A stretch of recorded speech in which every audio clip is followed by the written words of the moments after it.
All right, man, peace. I tell you, brothers, LeBron Clinton, a.k.a. LeBron Obama, never ceases to amaze me, man. I've been telling you, brothers, for a very long time that LeBron James is the #1 politician in all of American professional sports. I also told you guys in my last group of videos that LeBron James does not want to play with Carmelo Anthony.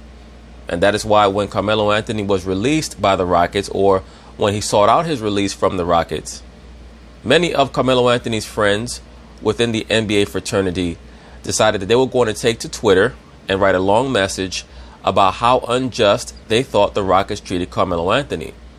And I stated that it was very peculiar to me that LeBron James, who's supposed to be a very close friend, a banana boat associate of Carmelo Anthony, never once typed anything extensive on Twitter to show that he was supportive or confederate with Carmelo. And I told you, brothers, that it was because he understood that if he did that, the spotlight would suddenly go from Carmelo and the Rockets to LeBron in regards to, hey, LeBron, if you feel so bad that Carmelo Anthony is no longer on the Rockets, why don't you bring him onto the Lakers? Because LeBron is very acutely aware that the perception is that he is co-general manager of the Lakers, and that if he wants to, he can go to Magic and Rob Pelinka and have them sign Carmelo. LeBron knows that already. So the reason why LeBron was so reticent to state what he really feels in regards to Carmelo Anthony, or at least to join in with the overall sentiment that Carmelo was done wrong, the reason why he was so hesitant to do that is because he knew that the pressure would instantly be placed on him to find a roster spot for Carmelo on the Lakers. LeBron already knew that from the jump. And now Carmelo has basically been out of basketball for the last 2 weeks. LeBron knows that he has to put some type of political spiel out there to show that he's not insensitive to what's going on with his so-called homeboy, his alleged homeboy. Now suddenly, LeBron has leaked out to many of his plants in the mainstream liberal sports media that he wants Carmelo to join him on the Lakers. Is that really the case, or is that just narrative? In my view, it's pure narrative. I'd be shocked if they bring in Carmelo. I'd be shocked, but I would not be surprised, because I know to what lengths LeBron will go to try to show people that he's truly compassionate and he's actually as quote-unquote conscious as he wants people to think that he is. So anyway, they're going to talk about it, and I'm going to chime in. According to The Athletic, LeBron has interest in Carmelo Anthony Bullshit. joining the Lakers. Bullshit. Didn't exactly work out for him in OKC or Houston. Stephen A., yes. What are you hearing? Well, first of all, it's not that LeBron feels the Lakers need Carmelo Anthony. Of course, LeBron James already knows that the Lakers don't need Carmelo Anthony, because Carmelo is no longer an NBA player. Not only because his physical abilities and his skills have dissipated, but because the game has passed him by. Carmelo has not changed with the times. He has not evolved as a player. So he's really of no use to any team in the NBA. If you're a contender, you don't need Carmelo, because for contending teams today, you have to play both offense and defense. Teams that are one-dimensional can no longer win NBA championships.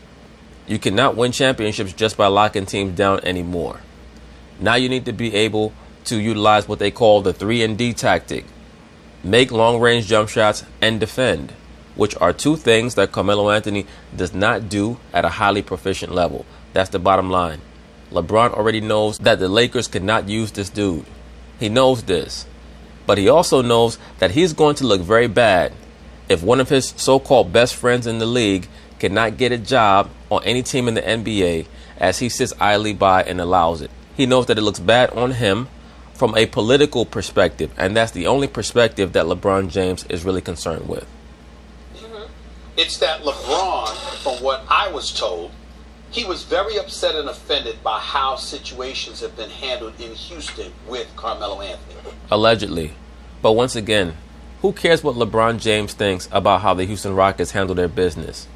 Who is LeBron James to chime in on how the Rockets are handling their business? He really believes that he's Don Corleone from The Godfather. Like, he can sit in the shadows and manipulate everything and everybody. He feels that he's being scapegoated. and stained and sullied to some degree. Dwayne Wade feels that way as well. Once again, Dwayne Wade needs to worry about that younger son of his. That's what he needs to worry about.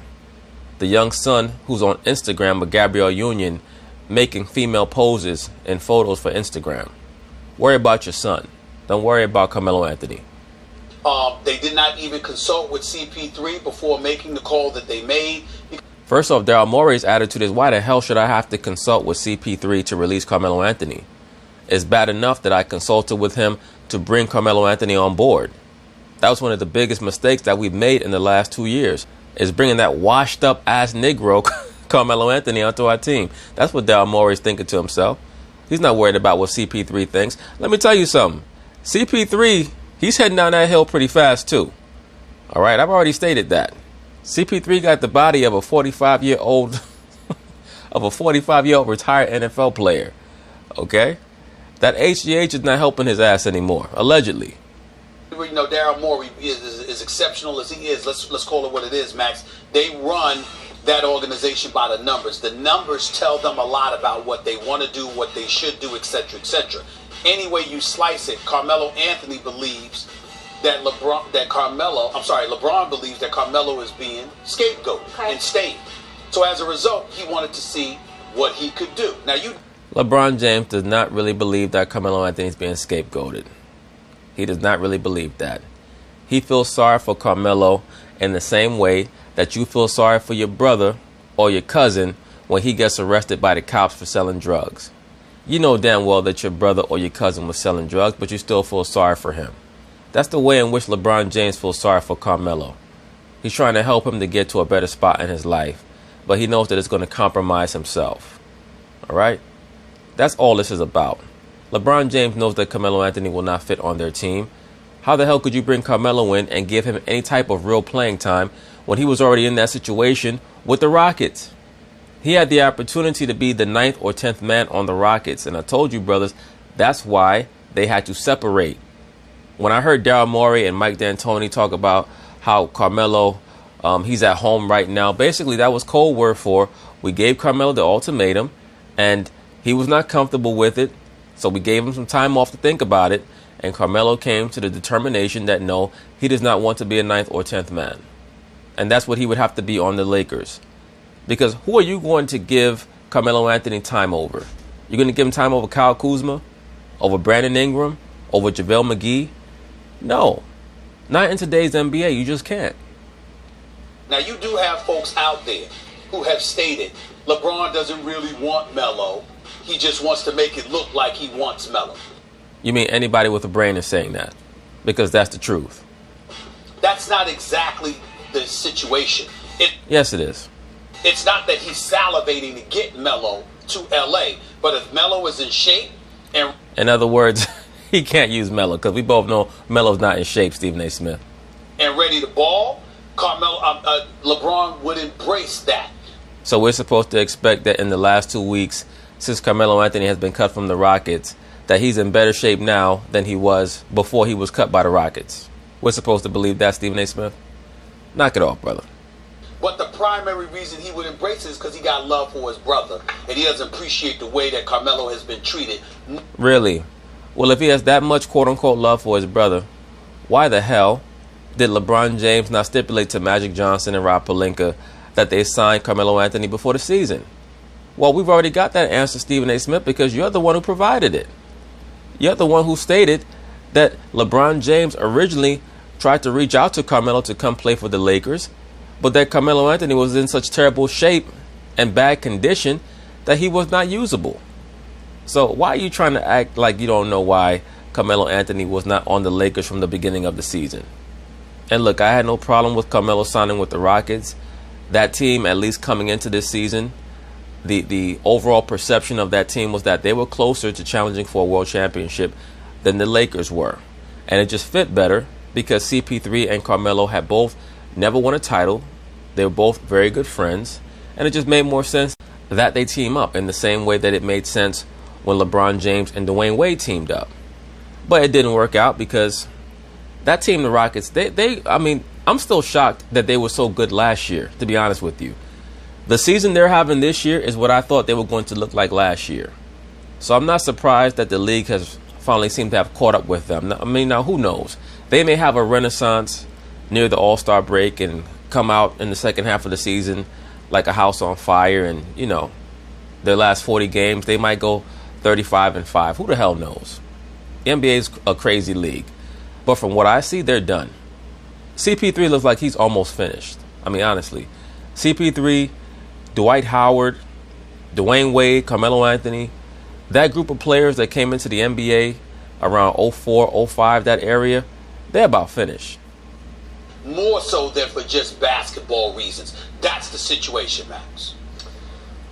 Look, it seems to me, and by the way, Stephen A., you're highly credible. When you have reported things, they come true. Like, they are predictive in terms of the actual news that then breaks. I have also talked to some people and heard similar things that it's LeBron's kind of sentiment toward Carmelo and the way he's been treated.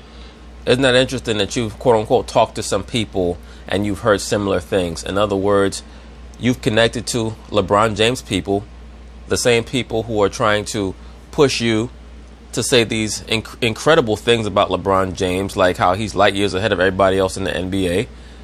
And they're using you to filter out the information that LeBron feels so sorry for Melo and he's trying his best to get Melo a roster spot on the Lakers. We don't know if it's going to happen, but at least just disseminate that to the people. More than anything else. But you know what, and I understand that personal loyalty and the sense that a guy has built a certain legacy of excellent play. There was even an article recently about Carmelo Anthony's beautiful game offensively and how, the beautiful game. Give me a break. The man has the game of a dump truck. The league changed out from under his feet and it doesn't work anymore. And so Well, please tell me, at what time did Carmelo Anthony's style of play, quote-unquote, work in regards to resulting in victories and wins? At what time was Carmelo ever viewed as a player who could lead you to a championship? Now, maybe brothers might say, well, Chronicles, be fair. What about the 2009 season when they got to the conference finals? You know what? I'll give you that. Just to give the brother Carmelo some credit. But in reality, we all know that it was under the stewardship, the leadership of Mr. Chauncey Billups that Denver Nuggets team was able to advance to the Western Conference Finals. As I've told you, brothers, previously, the most success that Carmelo has ever had was under the leadership of two great point guards. In 2009, it was Chauncey. In 2013, it was Jason Kidd. Carmelo is not a leader. On a championship team, even at his best, I suspect that he should have been the third best player. That's why, once again, he should have hearkened unto LeBron when LeBron wanted him to be that third guy in the Miami Heat situation back in 2010. His kind of beautiful brand of basketball, even as ISO basketball, which is not often referred to as beautiful, but his style of basketball is not beautiful. I'm sorry. If you want to see beautiful ISO basketball, go watch Bernard King. Go watch Kobe Bryant when his baskets are falling. Of course, the great Michael Jordan, the greatest ISO player ever. Those are examples of great ISO ball players just off the top of my head. Carmelo Anthony, there's nothing beautiful about his game. But he really does make it that way, is ineffective. The problem I have with that basic sentiment toward Carmelo is, it's like, I know NBA players, it's not like the NFL. They can't just, get rid of you when you're no good anymore. But it makes the NBA less meritocratic. The reason Carmelo isn't working right now is because he's not good enough. Simple as that. If he was good enough, he'd have a job. I mean, the fact is, and that's why I said he should go to China or go overseas to some big market where... I agree with you. Carmelo Anthony, take your ass over to the Shanghai Orangutans. And you can ball out with them. Or go to Greece or Italy or Israel, one of those places, and try to rejuvenate your career. Where he could put his beautiful brand of ISO ball on display because they ain't working anymore. Now, I'm not saying he never won or you could never build a winning team around Carmelo or he wasn't once a great player. I understand that he was. No, sir. Carmelo Anthony was never a great player, and that's why you could never build a winning team around him. He was not a winner. Carmelo was never a winner. And Phil Jackson understood that when he basically laughed in Carmelo's face when Carmelo Anthony tried to get him to come down from the front office and coach the team. I've mentioned this before. Phil Jackson was not going to waste his time, and Carmelo was so delusional. He wanted to cast himself as the New York Knicks version of Michael Jordan or Kobe, and he thought that Phil Jackson was going to buy into that bullshit dream of his. That vision was a false vision, Carmelo Anthony. And had you realized that, I promise you, you'd have 2 championships. Because once again, you would have teamed up with LeBron James and D. Wade and went for that Miami experience, and you could have been the Chris Bosh on that team. But teams that got rid of him usually got better. You know, even the Denver trade, they got much more depth, and eventually Masai Ujiri turned that into a winning team, a team very tough to beat at home. He goes to the Thunder. What happened? I mean, even the Knicks, by the way, when Ling was balling out, and then, well, Carmelo's ball but no, he's not. Carmelo comes back. They stopped winning, at least temporarily. You know what? I'm going to give Carmelo a break with the Jeremy Lin situation, because basically he got sandbagged by Mike D'Antoni, and even Jeremy Lin, who was really feeling himself at that moment, thought that he was better than Carmelo. One of my favorite regular season games in recent history was that game when the Knicks went down to Miami, and LeBron James, D. Wade, and Mario Chalmers played some of the best defense that I can remember. Perimeter players, wings, playing on an opposing team's point guard in recent memory. I mean, it was unbelievable defense. They had that boy Jeremy Lin scared to bring the ball up. Like, he would not even bring the ball up because the level of defense that LeBron James, Dwayne Wade, and Mario Chalmers was playing on him was so tenacious.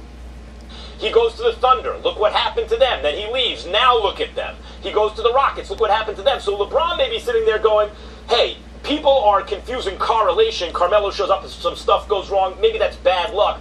With causality, Carmelo's causing it to go wrong, and he thinks his boy is getting a bad rap.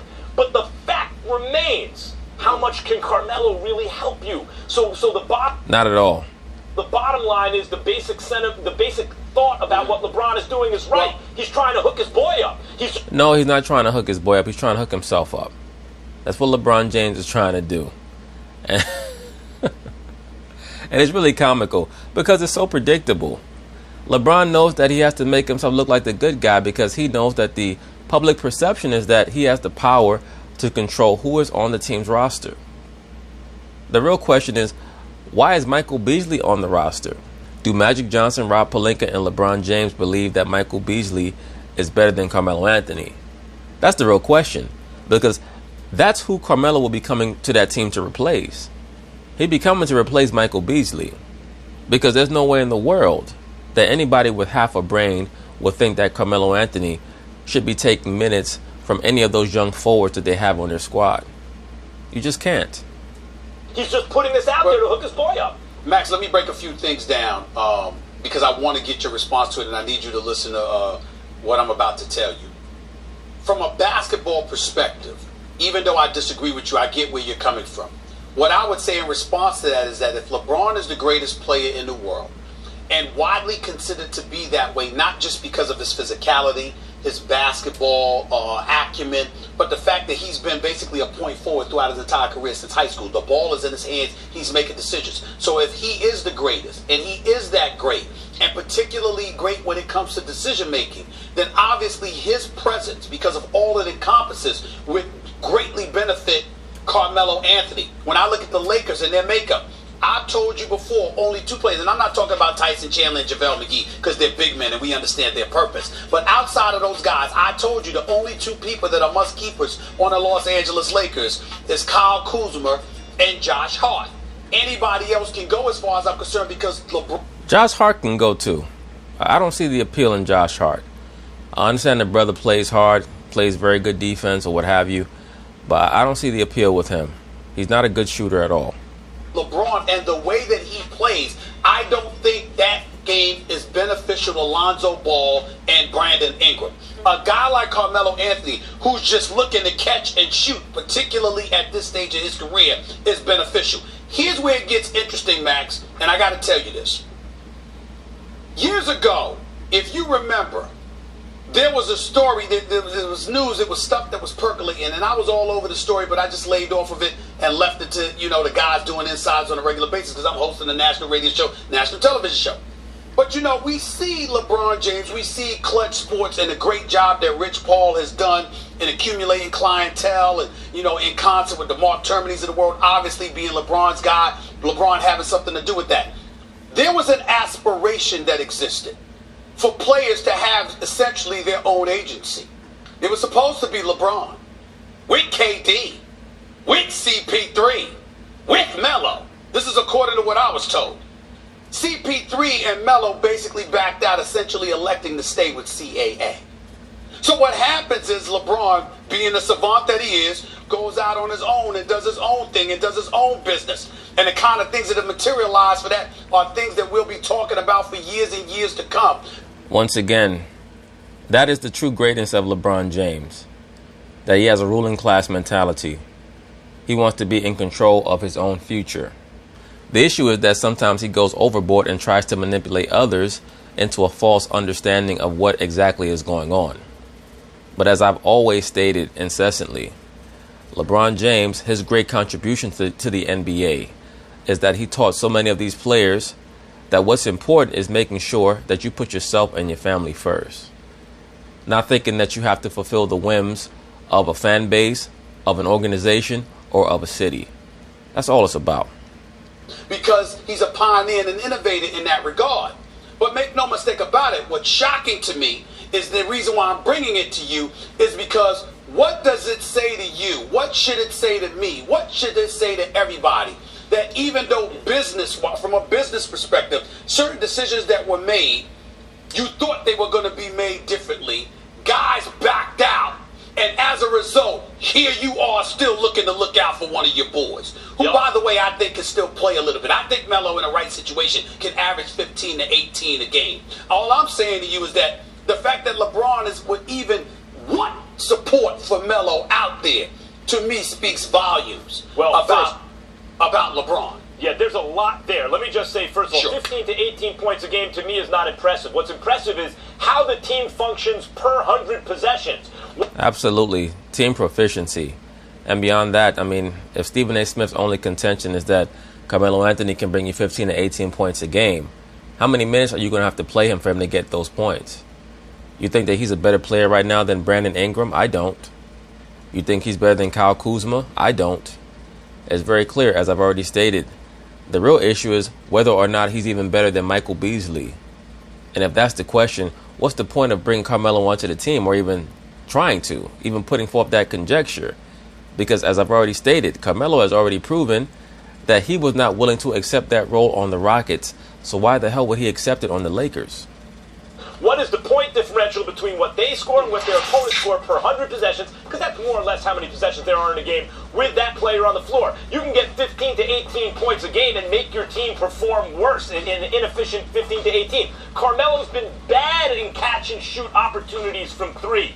Hart and Kuzma should be better than him normally doing that based on his recent performance. Right, but you're not going to replace Hart with Carmelo Anthony anyway. Hart is pivotal in regards to the defense that he provides and his scrappiness. Carmelo Anthony's not scrappy at all. He's slow. I mean, especially with his feet. His feet have always been very slow. That's why he's such a bad defender. So Hart is going to contribute to your team much more than a Carmelo Anthony will, especially since he's not even making wide open jump shots. So when you bring up, like, they were supposed to all get together and kind of flex their business muscle, one of the and by the way, Stephen, I want to make this very clear. I'm not going at Carmelo to troll him or to have a hot take, although I realize, Right, exactly. A lot of Carmelo's fans, they get upset with me when I talk about him. And I think that they believe, like Max Kellerman just asserted, that I'm trolling Carmelo. I'm not trolling Carmelo Anthony. I'm just telling you the truth. And due to the fact that he's a topic on these shows, I am going to address him. I've always stated that I believe that he's one of the most delusional athletes that I've seen in the last 20 years. And that has held him back because he thinks that he's better than he actually is. And that has stopped him from being able to maximize his career. He spent most of his career trying to compete with LeBron James. And he's not LeBron. LeBron is an alpha level player on a championship team. Carmelo Anthony is not even a supplementary player in regards to from a secondary capacity. Maybe tertiary. At this point in his career, not even that. But at his peak, I think that Carmelo was a tertiary component on a championship level team. Not even secondary. As you know, on this show, you say what you think is true. Of course you're aware when what you think is true might be controversial. So if I say KD might not be a top 5 player, of course I know what reaction that gets, but it's really the way I feel about it when I do the analysis. So I'm not here trying to insult Carmelo's legacy. But I just really believe, and the evidence I believe points to the fact of the matter is, Carmelo was never quite as good as he thought he was, I agree, sir. Or as many fans thought he was. Agreed. Especially shills like Stephen A. Smith.